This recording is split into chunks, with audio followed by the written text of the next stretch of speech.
The income levels yet, Director. I mean, as we look at the timeline, some of the important pieces are still missing. On the program yesterday, House Ways and Means Committee Chairman Kevin Brady told me that the individual brackets are not finalized yet. Here's what he said.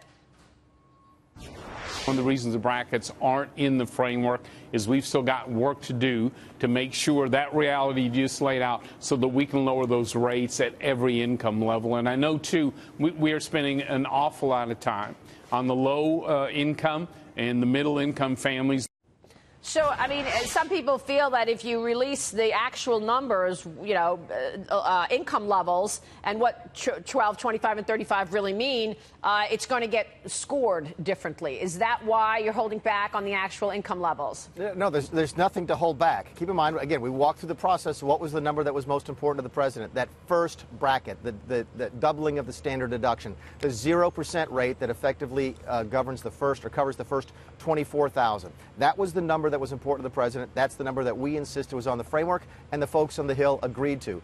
Beyond that, this is part of the negotiation, this is part of the discussion, this is part of the lawmaking process as folks try and figure out where the different brackets get set in order to get the support of the necessary number of people to support it. So it's not like there's a bunch of numbers in an office back there behind that we're hiding. Right. We're simply going to Congress and saying, look, we want the 24, you want the 24, good, there's one bracket. Now let's talk about where the other brackets get set. That's the way law gets made. How is this timeline? I mean, what are you expecting in terms of these talking through all the details? How long will that take? I mean, talk to us about what's going to be happening in the coming weeks in terms of getting to the bottom of this and releasing more details.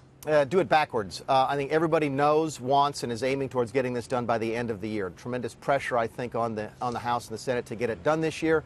I actually think that if there's one silver lining, and it's sort of hard to find, but if it's there with the way that health care failed in the Senate last week, is that the pressure on the House and the Senate to pass tax reform before the end of this year is going to be intense. So I think in order for that to happen, you have to see work in the committees starting as early as next week, and I think you'll see that. So in terms of who benefits from this plan, you know, yesterday National Economic Council Director Gary Cohn hinted that not every American will actually see their taxes go down. I thought it was a little tricky in terms of the way he was asked the question in the interview. But listen to this. I want to talk about it with you. You could find me someone in the country that their taxes may not go down. We have all different types of structures in the tax code. I'll guarantee you could find someone in this country, maybe one person, who their taxes may not go down. Maybe one person. So what does this mean, Director? I mean, who's really benefiting from this plan? Everybody. And I talked to Gary about that. And the question was this. Not the highest earners. The highest earners might see a tax increase. Well, no, wait. Let's talk about that for a second. The question, by the way, to Gary was, can you guarantee that no one will see their taxes go up? And, of course, that's a loaded question. It's sort of like, yeah, you know. It is. You're right. So everybody's going to benefit. Why? Everybody in every tax bracket benefits when we have a healthy American economy. When we have the type of 3% growth, in fact, that we're now seeing, we actually now think we might be able to do slightly better than that.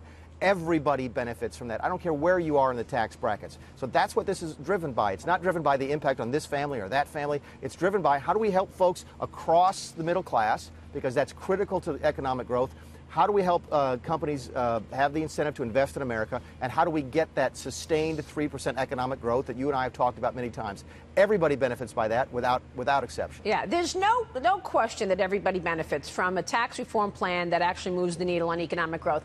I get you, Director Mulvaney. I totally get you. But we also have to be honest. The very rich are going to see their taxes go up. If you're coming up with another bracket of up to 39%, okay, and you're removing the state and local income tax deduction, that's a tax increase. You're talking about above 40%, 44% or something that the highest earners are going to. Isn't that true?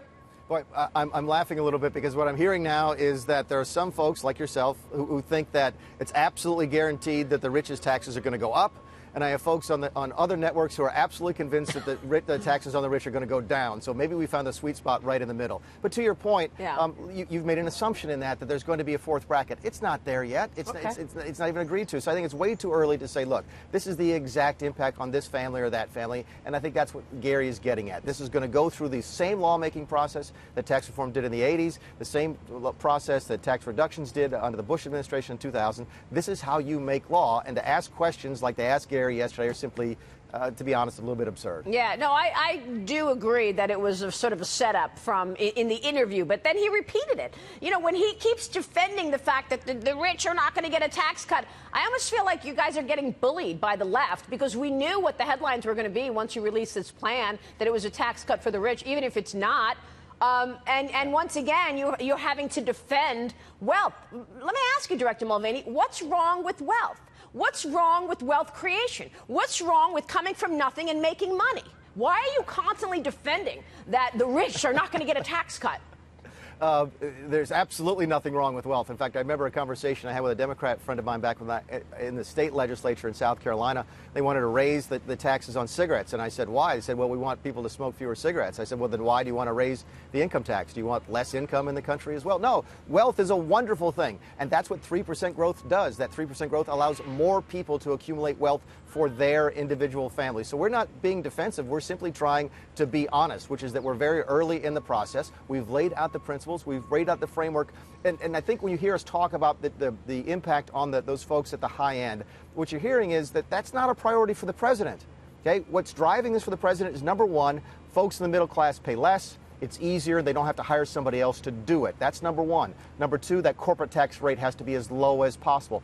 Those are his priorities. If you want to use dramatic language, those are his red lines. That's what's driving this. The effect on the higher income tax brackets was not what was driving this for the president. I think that's what you're seeing in the way we handle those questions. I understand. Mick Mulvaney, good to see you, sir. Thanks very much. Thanks very much, Maria. We will see you soon. Coming